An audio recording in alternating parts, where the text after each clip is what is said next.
রাসূলুল্লাহ সাল্লাল্লাহু আলাইহি ওয়াসাল্লাম তার স্ত্রীকে জিজ্ঞাসা করলেন, ও আয়েশা, এখন কোন সময়?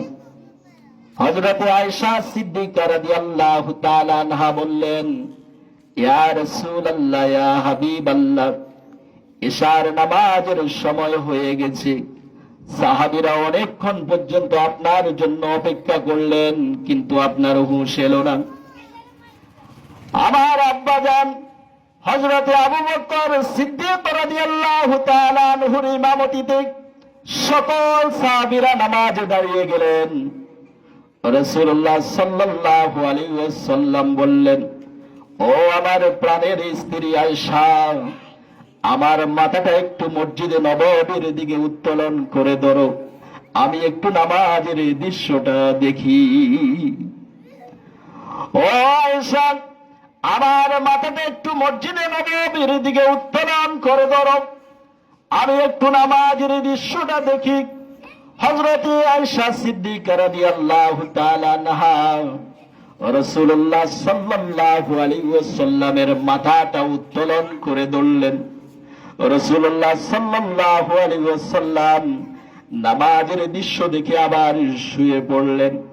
হযরতে আয়েশা সিদ্দিকা রাদিয়াল্লাহু তাআলা আনহা লক্ষ্য করে দেখলেন, নবীজির দু চোখ বেয়ে বেয়ে পানি পড়তেছে।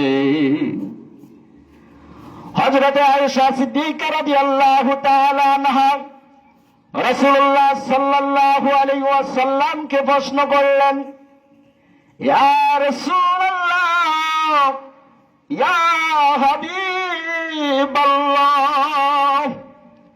এই নামাজের দৃশ্য দেখে আপনার চোখে পানি কেন ইয়া রাসূলুল্লাহ, জানতে চাই। হযরতে আয়েশা সিদ্দিকা রাদিয়াল্লাহু তাআলা আনহাকে বললেন, ও আমার প্রাণের স্ত্রী, এটা কোনো দুঃখের পানি নয়, এটা হচ্ছে তৃপ্তির পানি। এই জামাতকে কায়েম করতে গিয়ে, এই মসজিদের মধ্যে আমার উম্মতগুলিকে একত্রিত করতে গিয়ে আমি উহুদের ময়দানে দান শহীদ করেছি। তায়েফের ময়দানে আল্লাহ পাক রব্বুল আলামিন আমার যে গায়ের মধ্যে মশা মাছি বসা হারাম করে দিয়েছিল, আর তায়েফের লোকগুলো আবার এই দেহটাকে পাথর মেরে ক্ষত বিক্ষত করে দিয়েছে। ও আয়েশা, এটা কোনো দুঃখের পানি নয়, এটা হচ্ছে তৃপ্তির পানির আয়েশা।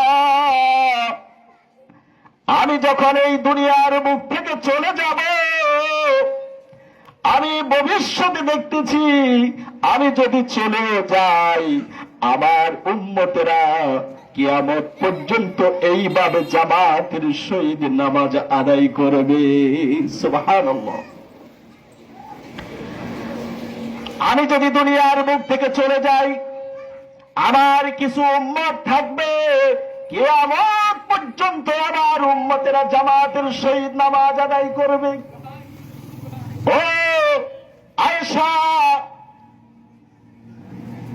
এই নামাজকে কায়েম করতে গিয়ে, এই জামাতকে কায়েম করতে গিয়ে আমি নবী তায়েফের ময়দানে, উহুদের ময়দানে কত নির্যাতন হয়েছি রে আয়েশা। আজ নবীজির উম্মত দাবি করে কিন্তু নামাজ পড়ি না, নামাজ পড়ি তো নামাজ হয় না। যেইভাবে রাসূলুল্লাহ সাল্লাল্লাহু আলাইহি ওয়াসাল্লাম আমাদেরকে নামাজ শিক্ষা দিয়েছে, আমরা ওইভাবে করি, নামাজ পড়ি না। হাদিস শরীফ থেকে শোনাচ্ছি, আল্লাহ রাসূল জনাব মুহাম্মদুর রাসূলুল্লাহ সাল্লাল্লাহু আলাইহি ওয়াসাল্লামের সাহাবী হযরতে হুযায়ফা, নাম কি? হযরতে হুযায়ফা রাদিয়াল্লাহু তাআলা আনহু ইয়ামের সফরে গেলেন। নবী করিম সাল্লাল্লাহু আলাইহি ওয়াসাল্লাম ইয়ামের সফরে যাওয়ার পরে একটা মসজিদের মধ্যে ঢুকলেন। যাই দেখতেছে একটি লোক নামাজ পড়তেছে। নামাজের মধ্যে ডিস্টার্ব না করে আল্লাহ রসুলের সাহাবী বসে আছেন। একটু পর যখন লোকটার নামাজ শেষ হলো, আল্লাহ রসুলের সাহাবী হযরতে হুযায়ফা বললেন, ও ভাই, তুমি যেই নিয়মে এখন নামাজ আদায় করেছো, এইভাবে করে তুমি আজকে কত বছর নামাজ আদায় করো? ও আমার ভাই, আমি পাশ থেকে দেখেছি তুমি যেইভাবে করে নামাজ পড়েছো, এইভাবে আজকে কত বছর তুমি নামাজ আদায় করো? লোকটি বলল, ও আমার ভাই, আমি এইভাবে আজকে 40 বছর পর্যন্ত নামাজ পড়ি। যেই নিয়মে আমি এখন নামাজ পড়েছি, এই নিয়মে আমি 40 বছর নামাজ আদায় করি। আল্লাহর রাসূলের সাহাবী বললেন, ও ভাই, তুমি আমাকে চিনো কিনা? বলল, না, আমি তোমাকে তো চিনি না। বলল, আমি হলাম বিশ্বনবী জনাব মুহাম্মদ রাসূলুল্লাহ সাল্লাল্লাহু আলাইহি ওয়াসাল্লামের সাহাবী হযরতে হুযায়ফা। কি নাম? হযরতে হুযায়ফা। তুমি যেইভাবে করে নামাজ আদায় করেছো, তুমি রাসূল সাল্লাল্লাহু আলাইহি ওয়াসাল্লামকে দেখো নাই। রাসূল সাল্লাল্লাহু আলাইহি ওয়াসাল্লাম যে নামাজ শিক্ষা দিয়েছে, তোমার সেই নামাজ হয় নাই। ও আমারে ভাই, আমি রাসূলুল্লাহ সাল্লাল্লাহু আলাইহি ওয়াসাল্লামকে কাছ থেকে দেখেছি। রাসূলুল্লাহ সাল্লাল্লাহু আলাইহি ওয়াসাল্লাম কিভাবে নামাজ পড়েছিলেন আমি কাছ থেকে দেখেছি। তুমি 40 বছর নয়, যদি 40,000 বছর পর্যন্ত এইভাবে নামাজ পড়ো, রাসূলুল্লাহ সাল্লাল্লাহু আলাইহি ওয়াসাল্লাম যেই নামাজ শিক্ষা দিয়েছে, তোমার সেই নামাজ হয় নাই। রাসূলুল্লাহ সাল্লাল্লাহু আলাইহি ওয়াসাল্লাম যেই নামাজ শিক্ষা দিয়েছে, তোমার সেই নামাজ হয় নাই। তাহলে নামাজ পড়তে হবে আল্লাহর হাবিব সাল্লাল্লাহু আলাইহি ওয়াসাল্লাম যেইভাবে নামাজ শিক্ষা দিয়েছে, ওইভাবে আমাদেরকে নামাজ পড়তে হবে। পড়তে হবে কিনা? ওইভাবে করে আমাদেরকে নামাজ পড়তে হবে। আল্লাহর হাবিব সাল্লাল্লাহু আলাইহি ওয়াসাল্লাম যেইভাবে করে আমাদেরকে নামাজের শিক্ষা দিয়েছেন, আজকাল মুসলমান আমরা রাসূলুল্লাহ সাল্লাল্লাহু আলাইহি ওয়াসাল্লামের নিয়ম অনুযায়ী আমরা নামাজ আদায় করি না। আমরা নামাজ আদায় করি ব্যক্তিকে পছন্দ করে।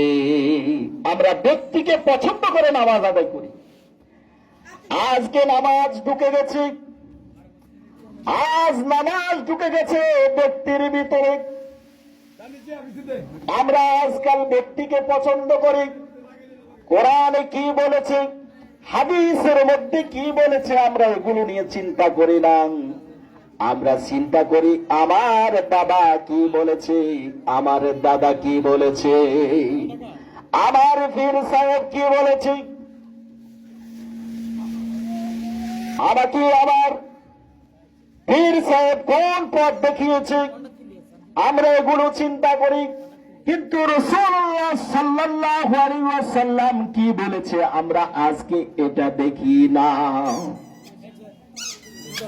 যদি রাসূলুল্লাহ সাল্লাল্লাহু আলাইহি ওয়াসাল্লাম যে শিক্ষা দিয়েছেন, যেই কোরআন শিক্ষা দিয়েছেন, নামাজ শিক্ষা দিয়েছেন, ওইভাবে যদি আমরা নামাজ আদায় না করি, কিয়ামত পর্যন্ত নামাজ পড়লে নামাজ হবে না, নামাজ হবে না। আমার ভাইরা, আমার বন্ধুরা, হাদিস শরীফ থেকে শোনাচ্ছি, সাহাবাদের নামাজ কেমন ছিল। আল্লাহ রাসূল সাল্লাল্লাহু আলাইহি ওয়াসাল্লাম একটি যুদ্ধের ময়দানে গেলেন। বায়ু রোটেশন, অনেক রাত হয়ে গেল। একটা যুদ্ধের জন্য রওনা দিলেন।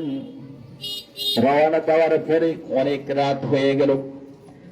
শত্রুরা আক্রমণ করে কিনা এটার জন্য একটা তাঁবু টাঙালেন। কি টাঙালেন? তাঁবু। থাকার জন্য একটা ব্যবস্থা করলেন। কয়েকজন সাহাবীকে পাহারা দেওয়ার জন্য নিযুক্ত করেছেন রাসূলুল্লাহ সাল্লাল্লাহু আলাইহি ওয়াসাল্লাম।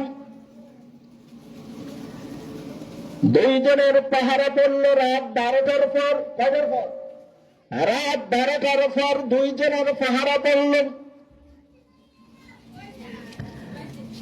তারা পাহারা দিচ্ছে, এমন সময় একজন আরেকজনকে বলল, ভাই, শত্রুর কোনো চিহ্নই তো দেখতেছি না, কোথায় কোনো শত্রু দেখতেছি না ভাই, তুমি ঘুমিয়ে যাও, যদি শত্রু আসে তাহলে তোমাকে আমি ডেকে তুলব, তুমি ঘুমিয়ে যাও, শত্রু আসলে তারপর আমি তোমাকে ডেকে তুলব। একজন ঘুমিয়ে গেলেন, আরেকজন অনেকক্ষণ পর্যন্ত অপেক্ষা করলেন, দেখলেন কোন শত্রু নাই। সে চিন্তা করলেন, খামোখা দাঁড়াই থেকে লাভ কি, খামোখা দাঁড়িয়ে থেকে লাভ কি, সময়টা নামাজের মধ্যে কাটাইয়ে দিই। কিসের মধ্যে কাটাই? সময়টা নামাজের মধ্যে কাটাই দিই। আর আমাদের দেশের মানুষ যখন একটু সময় পায় তখন চিন্তা করে সময়টা মোবাইলের মধ্যে কাটাই দিই, সময়টা অন্যের বিপদ করার মধ্যে কাটাই দিই। এগুলাই হচ্ছে আমাদের চিন্তা চেতনা। আর আল্লাহ রাসূল জনাব মুহাম্মদ রাসূলুল্লাহ সাল্লাল্লাহু আলাইহি ওয়াসাল্লামের সাহাবাদের নিয়ম ছিল, যখন সময় পাইতেন তখনই নামাজে দাঁড়িয়ে যেতেন। সুবহানাল্লাহ। যখন একটু সময় পেতেন তখন নামাজের মধ্যে দাঁড়িয়ে যেতেন। ওই সাহাবী চিন্তা করলেন, যেহেতু কোথাও শত্রু নাই, সময়টা নষ্ট করে কোনো লাভ নাই, সময়টা নামাজের মধ্যে কাটাই দিই। যখনই নামাজে দাঁড়িয়ে গেলেন তখন শত্রু চলে আসলো। কে চলে আসলো? শত্রু চলে আসলো। দূর থেকে শত্রু লক্ষ্য করলো, গাছের মধ্যে মতন কি যেন দেখা যায়। সাহাবী কিন্তু নিয়ত বেঁধে ফেললেন, শত্রু গাছ কিবা মানুষ, এটা বোঝার জন্য তীর নিক্ষেপ করলেন। কি নিক্ষেপ করলেন? তীর নিক্ষেপ করলেন। তীর এসে ডান হাতের বাহুতে লেগে গেল। আবার তীর নিক্ষেপ করলেন, তীর এসে ডান হাতের বাহুতে লেগে গেল। ওই সাহাবী তাড়াতাড়ি করে নামাজ শেষ করে শত্রু দৌড় দিলেন। বুঝতে পারলেন যে এটা মানুষ। তাড়াতাড়ি সাহাবী নামাজ শেষ করে তার সাথী ভাইকে উঠালেন। সাথী ভাই উঠে দেখলো দুই পাশে দুই তীর। দুই পাশে দুই তীর, দুই পাশে দুই তীর। সাহাবী জিজ্ঞাসা করলেন, ও আমার ভাই, তোমার দুই হাতে দুই তীর কেন? সাহাবী বললেন, তুমি যখন ঘুমিয়ে গেলে আমি চিন্তা করলাম খামোখা দাঁড়াই থাকে কি লাভ, আমি সময়টা নামাজের মধ্যে কাটাই দিই। তখন শত্রু চলে আসলো, আমাকে তীর নিক্ষেপ করলো। তীর এসে ডান হাতের বাহুতে লেগে গেল। আমায় নামাজ ছাড়লাম না। তীর এসে ডান হাতের বাহুতে লেগে গেল, নামাজ ছাড়লাম না। নামাজের মধ্যে এত মজা পাচ্ছি কোরআন তেলাওয়াতে, আমার জীবন চলে গেলেও আমি নামাজ ছাড়তাম না। শুধুমাত্র আমার নবী জনাব মুহাম্মদুর রাসূলুল্লাহ সাল্লাল্লাহু আলাইহি ওয়াসাল্লামের কথা চিন্তা করে আমি নামাজ ছেড়ে দিলাম, নামাজ ছেড়ে দিয়েছি। শুধু আমার প্রাণের নবীর কথা চিন্তা করে তাড়াতাড়ি করে নামাজ আদায় করে সালাম ফিরিয়ে নামাজ ছেড়ে দিলাম। কিন্তু আমার জীবনটা যদি চলে যেত তবুও আমি নামাজ ছাড়তাম না। আজকাল আমরা নামাজ পড়ি কিন্তু নামাজে মজা পাই না। নামাজ পড়ি তো নামাজ বুঝি না, কোরআন তেলাওয়াত শুদ্ধ হয় না। আমার দেশের বাইরা জমির মধ্যে কোন প্রকারের বীজ রোপণ করলে ধান ভালো হবে, কোন কীটনাশক ওষুধ ব্যবহার করলে ধানের আগাছা পরিষ্কার হবে, কোন সারটা জমিনের মধ্যে প্রয়োগ করলে জমির ফসল পালন হবে, আমরা সব কিছু জানি। কোন ব্যবসা করলে ব্যবসায় লাভবান হব আমরা সব জানি, কিন্তু নামাজের বেলায় আসলে আমরা এটা আর জানি না। নামাজের বেলায় আসলে আমরা আর এটা জানি না। আমাদের দেশের মধ্যে অনেক লোক আছে সূরাতুল ফাতিহা সেই শুদ্ধভাবে পড়তে পারবে না, কিন্তু যদি বলে ভাই আপনি দান কতটুকু শ্বাস করলে কোনটা ভালো হবে সব জানে, কোন কীটনাশক ওষুধ ব্যবহার করলে কোন দানটা ভালো হবে, ধানের আগাছা কিভাবে ভালো হবে, কোন ফলনটা করলে ফলন ভালো হবে সব জানি, কিন্তু মসজিদে আসলে কিভাবে রুকু দিব, কিভাবে সিজদা দিব এটা জানি না। নামাজ সম্পর্কে আমরা জানি না। মুসলমান, কাল কিয়ামতের ময়দানে সর্বপ্রথম নামাজের হিসাব হবে, আর এই জিনিসটা নিয়েই আমাদের সবচেয়ে অলসতা। কিনি নামাজ নিয়েই অলসতা। আমাদের দেশের মধ্যে মা বোনেরা সামনে রমজান আসতেছে, রমজানে ঠিকই অনেক মা বোনেরা রোজা রাখবে, কিন্তু নামাজ পড়বে না, নামাজ পড়বে না। রোজা রাখবে ঠিক, আমাদের মা বোনদের মতো এরকম লোক আছে নফল রোজা রাখার জন্য পাগল হয়ে যায়। রোজা আসলে রোজা ঠিকই রাখে কিন্তু নামাজ পড়ে না। অনেক মা বোন আছে নামাজ পড়ে না, অনেক মা বোন আছে কি করে না, নামাজ পড়ে না। সারাদিন রোজা ঠিকই রাখে কিন্তু নামাজ আদায় করে না, নামাজ পড়ে না।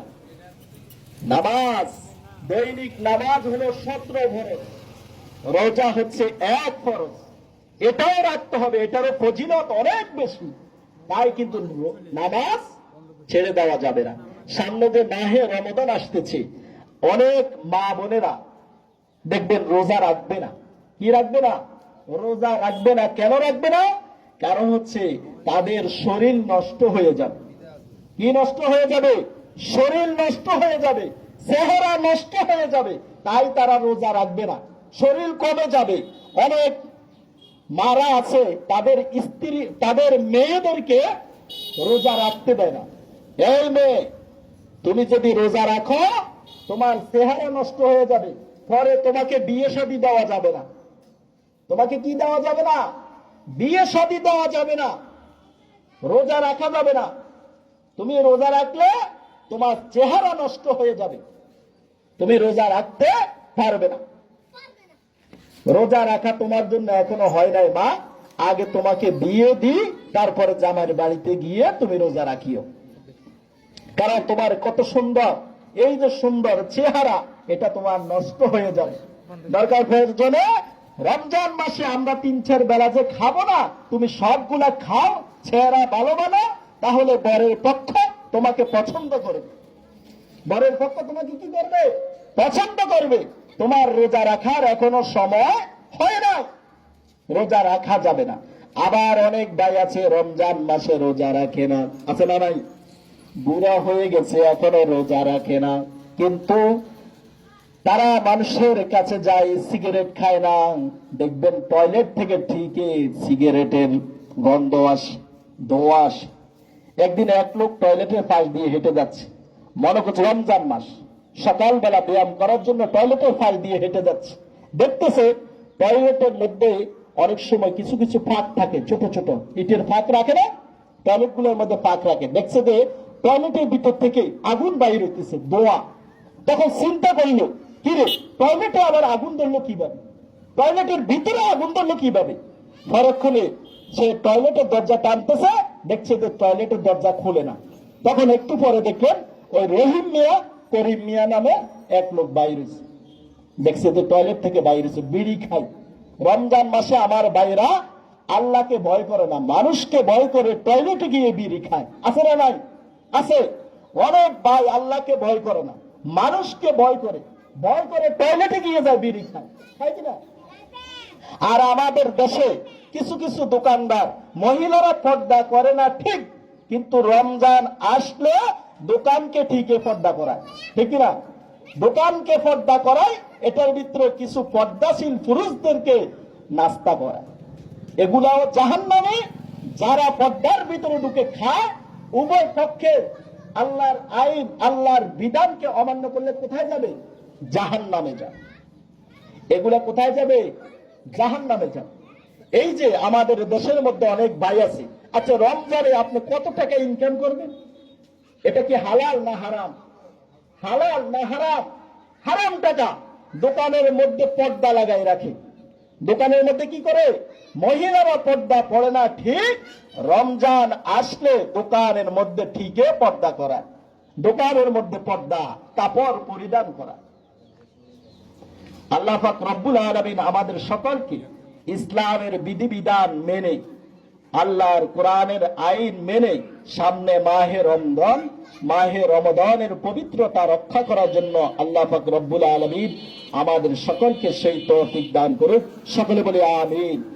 আসসালামু আলাইকুম ওয়া রাহমাতুল্লাহি ওয়া বারাকাতুহু।